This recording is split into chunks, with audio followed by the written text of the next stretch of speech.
দর্শক, আসসালামু আলাইকুম। আশা করছি সবাই ভালো আছেন। বরাবরের মতো আজকে আরো একটি সুন্দর সাকসেসফুল ক্লিনিক্যাল রিভিউ দেওয়ার জন্য আমি আসলাম। আমার যে ভাইটি আ উনি দীর্ঘ সময় ধরে একটি সন্তানের জন্য চেষ্টা করে যাচ্ছেন। এই দম্পতি আসেন বরিশাল থেকে। দীর্ঘ ৮ বৎসর যাবৎ একটি সন্তানের জন্য চেষ্টা করে যাচ্ছেন। অনেক চিকিৎসা করেছেন এবং হতাশার শেষ পর্যায়ে যখন আমার চেম্বারে আসেন, আসার পরে আমি উনার প্রথমত একটা বীর্য পরীক্ষার রিপোর্ট করাই এবং উনার প্রিভিয়াস রিপোর্টও ছিল এবং বর্তমান রিপোর্ট যেটা ছিল সেটা হচ্ছে অলিগোঅ্যাসথেনোটাইরোজোস্পার্মিয়া ছিল। খুব সিভিয়ার লেভেল অফ অলিগোঅ্যাসথেনোটাইরোজোস্পার্মিয়া ছিল। নরমালি যখন সিভিয়ার অলিগোঅ্যাসথেনোটাইরোজোস্পার্মিয়া থাকে তখন আমি যে কাজটা করি সেটা হচ্ছে একটা আ অন্ডকোষের একটা আল্ট্রাসোনোগ্রাম করি, ইউএসজি অফ স্ক্রোটাম। সেক্ষেত্রে আমি তার ক্ষেত্রেও করাই। করানোর পরে উনার যে রিপোর্টটা আমরা পেলাম যেটা আপনাদের সামনে আসছে গ্রেড ৩ ভেরিকোসিল ছিল লেফট টেস্টিসে। এই অবস্থা থেকে আমরা চিকিৎসা শুরু করি সঠিক প্ল্যানিং এর মাধ্যমে দীর্ঘ ৬ষ্ঠ মাসে। ৫ম মাস পরে ৬ষ্ঠ মাস যখন হয় তখন উনার ওয়াইফ কনসিভ করেন। দীর্ঘ সময় পরে দীর্ঘ ৮ বৎসর শেষ ৮.৫ বৎসর পরে আল্লাহ তাআলার অশেষ রহমতে উনার ওয়াইফ কনসিভ করেন এবং সফলতার হাসি উনার মুখে এবং উনার পরিবারের মুখে আনন্দের বন্যা।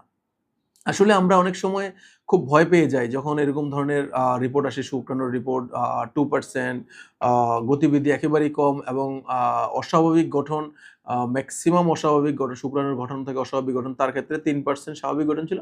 বাকি ৯৭% শুক্রাণু ছিল অস্বাভাবিক গঠন এবং আ অনলি ২ মিলিয়ন শুক্রাণু ছিল যেখানে 16 মিলিয়ন শুক্রাণু থাকতে হয় পার এমএল এ। সো এই অবস্থা থেকে এবং গতিবিধি খুবই কম ছিল।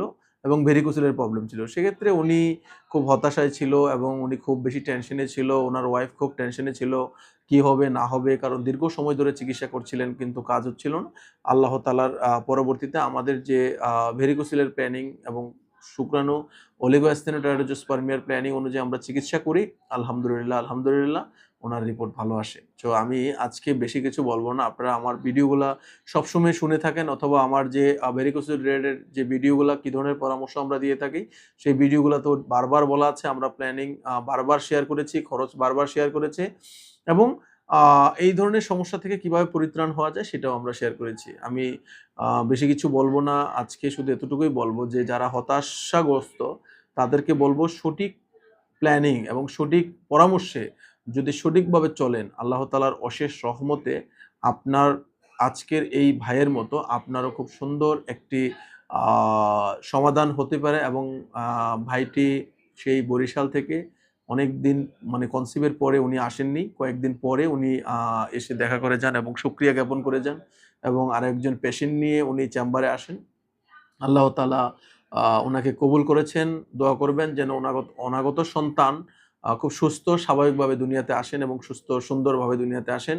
আসলে এর চেয়ে বেশি আনন্দ কিছু নাই। একটা পেশেন্ট যখন বিভিন্ন সময় দীর্ঘ সময় ধরে সাফারিংস এ থাকে, তার যখন একটি সুন্দর রিপোর্ট আসে তখন এবং কাঙ্ক্ষিত যে রিপোর্ট যে তার ওয়াইফের একটি স্ট্রিপে ২ টি লাল দাগ আসা, সেটা যখন আসে তখন তার চেয়ে বেশি আনন্দের মানুষ কেউ হতে পারে না বা হয় না।